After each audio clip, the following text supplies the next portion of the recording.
Hello, जय हिंद, नमस्कार। मैं राजेश कुमार आप सभी का स्वागत करता हूं आपके अपने यूट्यूब चैनल पे। तो दोस्तों, पिछली वीडियो में हमने एक्सरसाइज 2.3 क्लास 9th का क्वेश्चन नंबर फर्स्ट कंप्लीट कर लिया था। तो वो वीडियो मैंने सेपरेट इसलिए बनाया था क्योंकि उसके जो क्वेश्चन नंबर 1 है उसके 5 पार्ट थे और वीडियो काफ़ी लेंथी हो गया था। तो मैं चाहता हूं कि वीडियो ज़्यादा लेंथी ना हो और इंटरेस्टिंग बनी रहे। तो इसलिए क्या है, इसका जो दूसरा और तीसरा क्वेश्चन है उसके लिए अलग से वीडियो बना रहा हूँ। तो करते हैं इसके क्वेश्चन नंबर सेकंड को, जो हमें दे रखा है कि x की 3 माइनस ए एक्स की 2 प्लस में 6x माइनस ए को x माइनस ए से भाग देने पर शेषफल ज्ञात कीजिए। तो दोस्तों, मैंने आपको इसके जो इंट्रोडक्शन वीडियो है उसमें बताया था कि हमारे पास कोई भी बहुपद होती है, दो बहुपद। एक तो हम क्या है, एक बहुपद को दूसरे बहुपद से जब भी भाग देंगे तो भाग विधि के द्वारा उसका शेषफल ज्ञात कर सकते हैं। और दूसरा मेथड ये था कि एक प्रमेय थी, एक थ्योरम थी हमारे पास, शेषफल प्रमेय, जिसमें क्या है कि हमें जो भाजक था, भाजक भी एक बहुपद है और इस बहुपद का हमें क्या करना, शून्य ज्ञात करना है। इस बहुपद का जो शून्यक आएगा उस शून्यक को हम क्या है पी एक्स में रखेंगे। उस शून्यक पर यानी उस x के मान पर जितना भी पी एक्स का मान होगा वो मान क्या है, हमारा शेषफल कहलाएगा। तो हम क्या है, इसको लॉन्ग डिवीजन मेथड या लंबी भाग विधि का प्रयोग न करते हुए उसको शेषफल प्रमेय थ्योरम के द्वारा करेंगे। तो हल लिखते हैं कि हमें दिया क्या है, बस ऐसे स्टार्ट करना होता है कि दिया है जो पी एक्स है वो दे रखा है x की 3 माइनस ए एक्स की 2 प्लस में 6x माइनस का a, और जो gx है, क्योंकि भाज्यक को हमेशा gx से ही लिखते हैं, वो हमारा x माइनस में a है। तो अब क्या करना है, वो थ्योरम प्रयोग करनी है,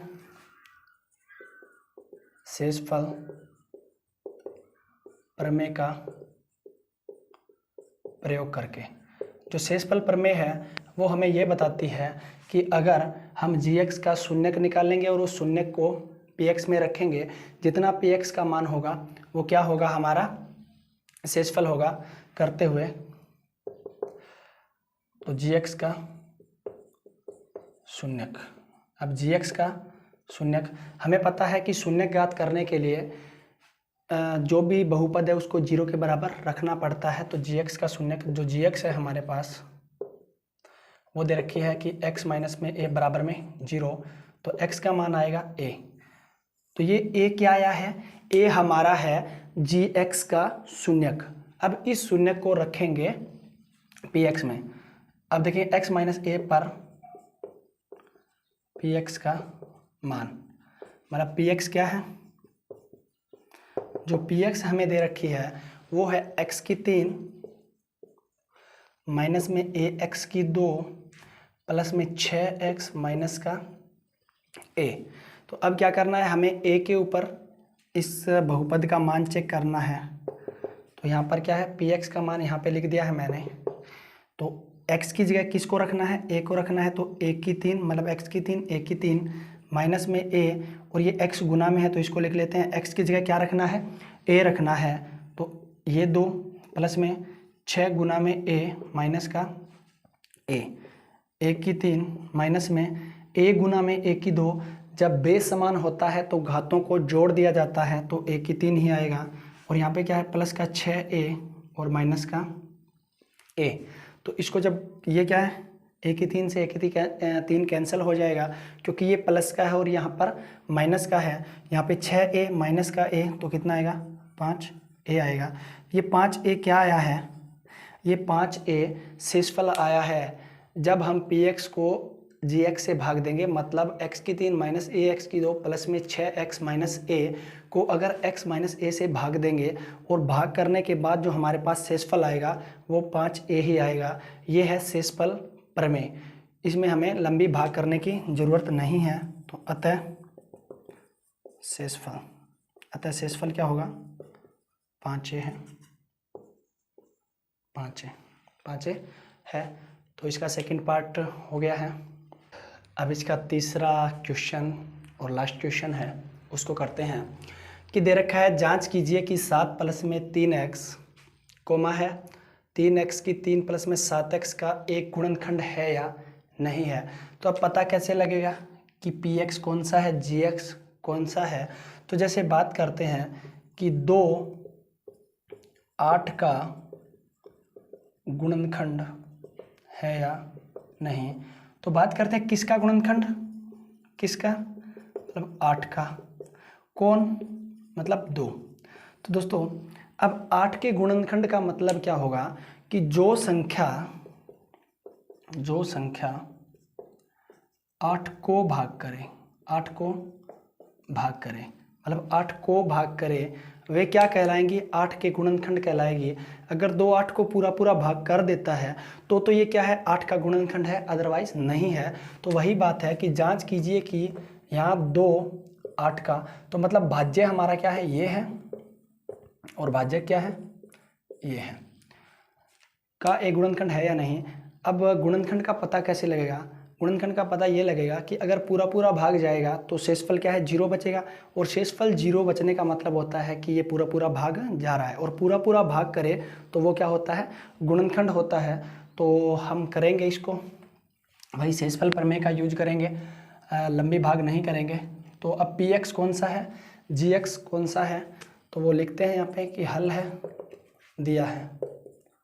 अब दिया क्या है, दिया है जो भाज्य है, भाज्य मतलब px कौन सा, 3x की 3 प्लस में 7x, और भाज्यक को लिखते हैं gx से, gx क्या है 7 प्लस में 3x।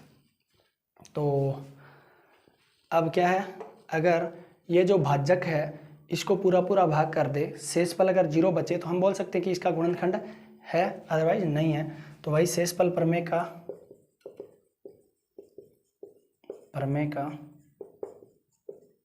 प्रयोग करते हुए या करके, जो भी है वो लिखते हैं। तो इसका प्रमेय का प्रयोग करेंगे तो क्या करना पड़ेगा, भाजक का हमें क्या है, शून्य ज्ञात करना पड़ेगा। भाजक यानी gx का शून्यक। अब gx का शून्यक या किसी भी बहुपद का शून्यक निकालने के लिए क्या करेंगे, 0 के बराबर रखेंगे। इसको थोड़ा ऑर्डर से लिख लेते हैं, ये हमारे पास 0 क्या है, ये है। तो इसको शून्य ज्ञात करने के लिए क्या है, 0 के बराबर रखना पड़ता है, और x की वैल्यू फाइंड करेंगे। ये माइनस का 7 हो जाएगा, इधर प्लस का है माइनस का हो जाएगा, और ये गुना में है भाग में हो जाएगा। तो ये क्या आ गया, शून्य का आ गया हमारे पास, किसका, भाज्यक का। तो इसके ऊपर क्या है, अब हम px का मान देखेंगे कि px का जो मान होगा वो क्या होता है, शेषफल होता है, पर px का मान। अब px क्या है, px दे रखा है 3x की 3 प्लस में 7x, और कितना है, किस पे चेक करना है, अब -7/3 पर। तो देखते हैं 3 गुना में -7/3 की पावर 3 प्लस में 7 गुना में -7/3। तो इसको अभी करके देखेंगे कि कितना आएगा। तो ये क्या हो जाएगा, 3 गुना में, इसका मतलब होता है -7/3 गुना में -7/3 गुना में -7/3, और ये ऊपर क्या है, प्लस में 7 गुना में -7/3 ही आ रहा है। एक 3 से एक 3 कैंसिल हो रहा है, और इसको देखते हैं कि कितना आ रहा है। ये 7 की गुना करेंगे तो नेगेटिव नेगेटिव, ये पॉजिटिव 49/3, और ये क्या है, माइनस का 7/3 अलग से है, और ये प्लस में 7 गुना में माइनस का, इसको भी लिख देते हैं माइनस में 49/3।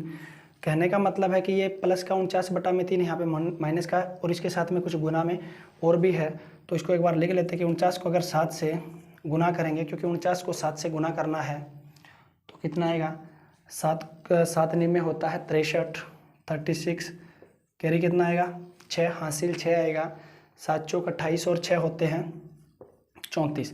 तो कितना आएगा, माइनस का 343, क्योंकि ये प्लस का है, ये माइनस का 7 है, बटा में 3, और ये माइनस का 49/3। तो ओवरऑल क्या है, 3 हमारा एलसीएम आ रहा है। और 343 में अगर 49 जोड़ेंगे तो 9 और 2 12 होते हैं, 9 और 3 12, 9 और 3 12, कैरी 1 या हासिल 1, 4 4 8 और 1 9, और ये 3, ये नेगेटिव हो जाएगा। तो हमारा क्या है, शेषफल 0 नहीं आ रहा है। तो ये क्या है, शेषफल है। क्या है, शेषफल है। तो यहाँ लिखेंगे कि शेषफल 0 नहीं है। तो इस बात को हम थोड़ा सा यहाँ पे लिख देते हैं। तो क्या लिखेंगे कि अतः क्या दे रखा है, 7 प्लस में 3x, 3x की 3 प्लस में 7x का गुणनखंड नहीं है, क्योंकि शेषफल क्या है, शून्य नहीं है। बस शेषफल शून्य नहीं है। और शेषफल शून्य नहीं है तो मतलब ये क्या है, इसको पूरा पूरा भाग नहीं कर रहा है। और जब पूरा पूरा भाग नहीं कर रहा होता तो ये इसका गुणनखंड भी नहीं है। तो इस प्रकार हमने क्वेश्चन 2 और 3 को इस वीडियो में कंप्लीट किया है। एक्सरसाइज 3.2 हमारी कंप्लीट हो गई है। अगर आपको वीडियो पसंद आए तो लाइक करें, शेयर करें और चैनल को सब्सक्राइब करें।